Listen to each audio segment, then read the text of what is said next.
The connection is clouded, folks, with Allah by prohibited things.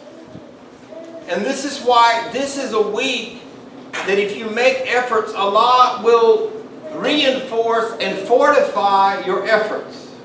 That's His promise. So for example, let's say that I smoke. And I decide that this week I'm going to try to really give it up. These 9 days I'm going to use to really give up smoking. Allah will fortify my efforts because of the exponential power of these days in Dhul Hijjah. The original nature causes one to feel guilt and shame. There is a hadith in the Hadith al-Qudsi that says, if you feel no shame, then do as you please. Now, in the world of psychology, we know that inordinate amounts of guilt are unhealthy. But there's also a positive kind of shame when if you become aware that this doesn't please Allah, and for Allah I want to change this. That is a positive kind of shame. Now, the things that are shameful, what do we usually do? How do we do those things? Hide them. Who said hide them? Girl, you got some more bonus points today. We don't want anybody to see. But it's as if we don't remember that Allah can see. So we sort of like, I sure hope nobody sees me go out on the night and have my little cigarette here. Everybody knows what I'm talking about. Everybody's done something like that before in here. Yeah.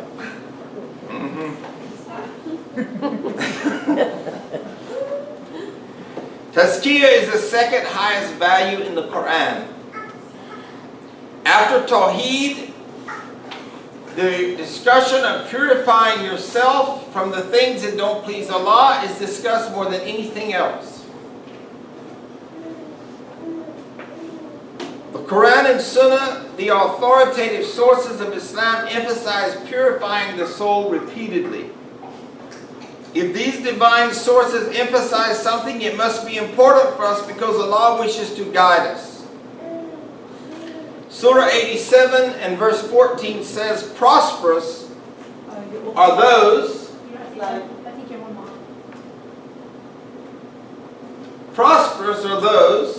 who purify themselves.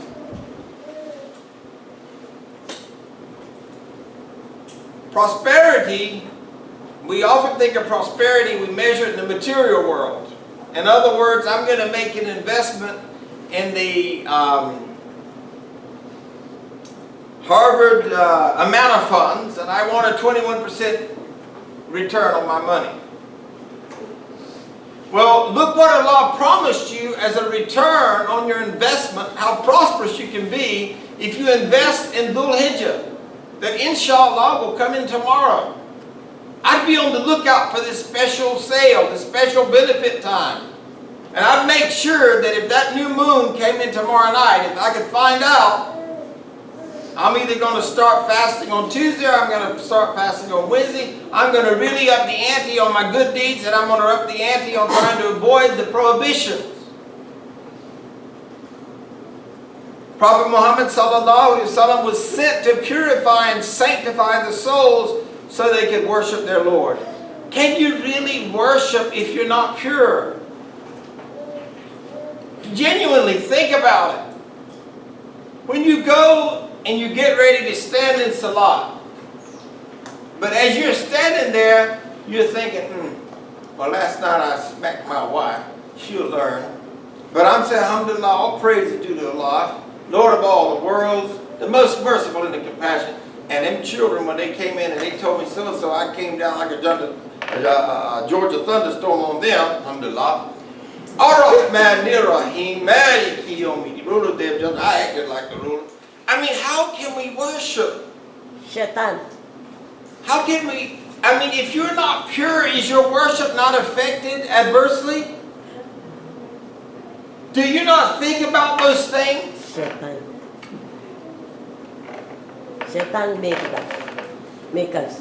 Sometimes we blame the shaitan, though, and it's our choice. For example, let me give you an example of that. NFL football is on. We all have these Adhan clocks in our house. Not all of us, but most of them. Alarm is going off, beat the bell. I say, why in the world did I turn that thing down? I mean, it's touchdown time. You say, I'll pray later, alhamdulillah. Before long, the Adhan clock goes again, and you haven't prayed. When you get ready to pray, don't you have a sense of shame? When you go and you say, man, I really feel bad. I didn't pray my Dhul on time. Now I'm praying out so late. And you're standing there, Allahu Akbar. No, let me see. Which team is winning? Oh, okay. Allahu Akbar. Oh, God! God, look what happened! Look what happened! And you need the prayer. I feel it. Turn the TV off and pray. Serve Allah, not the boob tube, not Sony. What's the other brand? Zenith? They're out of business, right? See, I don't even know, but VZO, LG, whatever. Cut it off. Let's face it, some of us worship that instead of Allah. Even if you shut off TV, Shaitan is still with you. Well, that's okay, but you're not watching TV. You at least get rid of one evil. You can't get rid of Shaitan. Because Allah promised you that He is going to test you right up until that day. But to be pure, you've got to give up these things that are taking you away. Rewards are promised by Allah to the person who purifies his soul by practicing obedient devotion and staying away from distractions like sin and evil. Surah 20, Taha 76. Gardens of lasting bliss graced with flowing streams, and there they will stay. Such is the reward of those who purify themselves.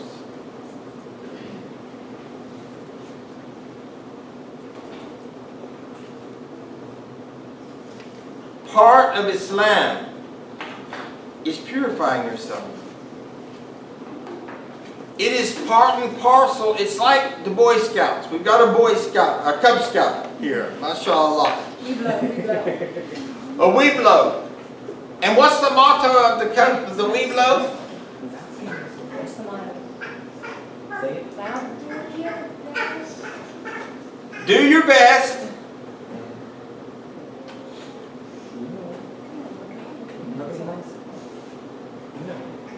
Do your best what?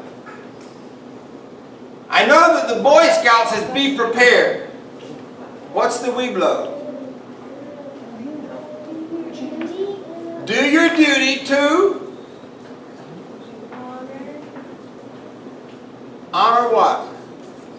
I want you to bring it with you next week, will you? And share it with us. This young man is wearing a uniform to represent that. What kind of uniform? Say that again. I promise to do my best, to do my duty.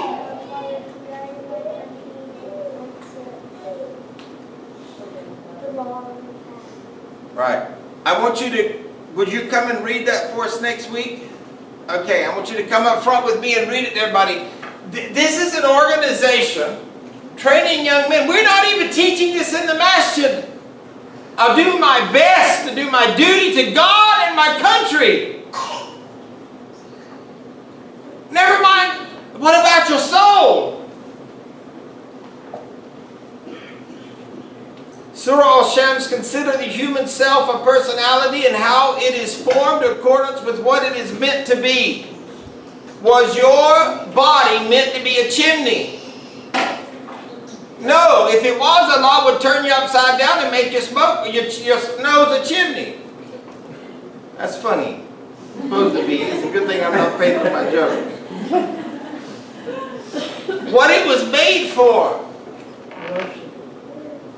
Examine the things that you're doing and ask yourself, was my body made for this? Did Allah design my body, my soul, to do what I'm doing? When we open our mouth sometimes. Did Allah design me to talk like that? Did Allah design me to look like that? You know, when we look at somebody like we could kill them? Or when we look at somebody and say the Quran says lower the gaze, but when we lower the gaze, we don't lower it in the right spirit. We lower it to somewhere where it takes us to another whole different department.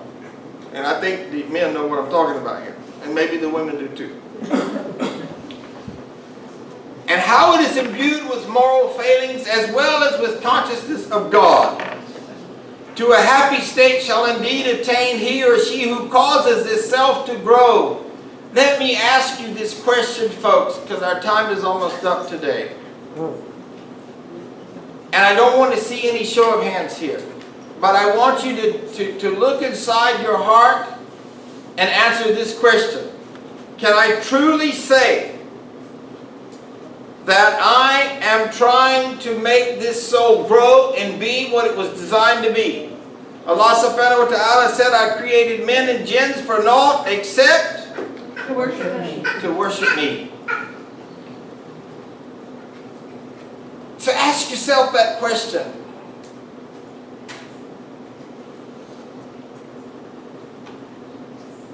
Let's look at one more surah. Surah 7, Surah of Araf, verse 172.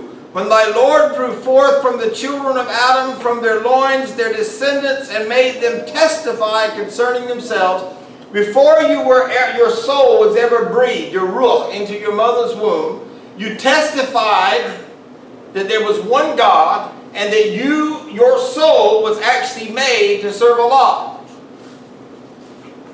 And that's why subconsciously a person will tell you that they're an atheist, but when the hammer drops on their head, they'll say, God! Bless America. And you know what I was sort of alluding to. They will immediately call on God and they'll tell you, I don't believe in God. Anybody ever witnessed that before? I've witnessed that. I've witnessed people say they don't believe in God, and then they say, oh my God. Can you believe it? And I'm like confused. I thought you didn't believe in God. But that fitra, that innate knowledge is calling them to that which they were born with. They were born Muslim. Yes. They said, yes, we do testify this. Least you should say on the day of judgment, of this we were never mindful.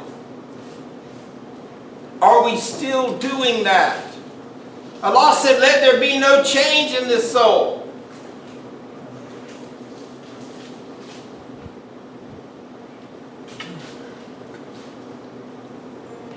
Let there be no change in this soul. Are we still doing that?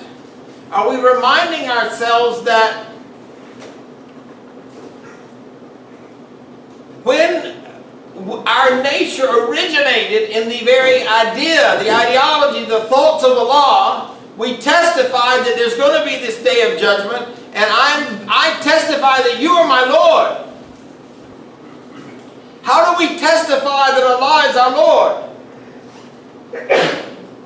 By worshiping Him?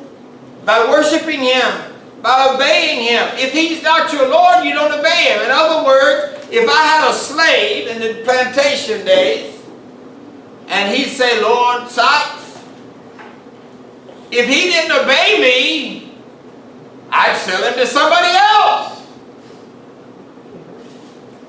I'm only his Lord when he obeys me. Allah is your Lord when you obey Allah. Not when you say, Ashhadu an la ilaha illallah wa ashhadu anna Muhammadan Rasulullah. Now Allah is my Lord. No! We know a lot of people that say that, and they're doing all kinds of stuff. They haven't made Allah their Lord yet. They have testified that there's one God. They've testified that Muhammad is the messenger. But God is not the Lord of their life. They're nafs the Lord of their life. Whatever they want, whatever their ego wants, then they get it.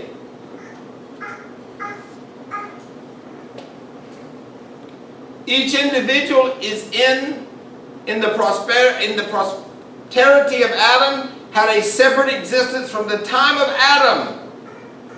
And the covenant was taken from all of them, which is binding on each individual.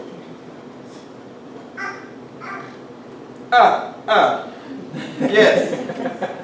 See, even his fifth was saying, yes, that's correct. He's 5 months old and he knows. He's responding. I'm 57. How can I become unconscious when I'm so near death? The older of us in this room, the older we get, the more we don't want to celebrate our birthdays. You know why? Because we say, oh my God, it's another, I'm here that day. I don't know if there's anything to celebrate. When you're young, it's fun. It's the weenie roast and the hamburgers and the birthday cake and the ice cream and all of that. Or the barbecue. Mom said, what's a weenie roast? A weenie roast? It's hot dogs on the grill. And the Americans call it a weenie roast. Is that changed? Yeah, we call it weenie roast. You've never heard that? Well, in the South, we would have a weenie roast for We just call it a barbecue. a barbecue. Okay. Thank you, everybody. I appreciate you bringing me up with the times. I told you I'm older than most of you. I knew And my vocabulary. Thank you, Susan. I appreciate that. When I was growing up, we cooked hot dogs on the grill, and that was called a weenie roast. And everybody came over, and they had cake and ice cream from And the then he was like, well, And so I got it fixed now. No more weenie roast barbecues. No hot dogs. Alhamdulillah. So, I want to turn the camera off. It's 3 minutes past 1, and I ask you to forgive me for going past 1 o'clock. We will pick this back up, and I know I like to review about 3 slides and jump into the subject. We didn't get there today. The most important thing I'd like you to walk away with today is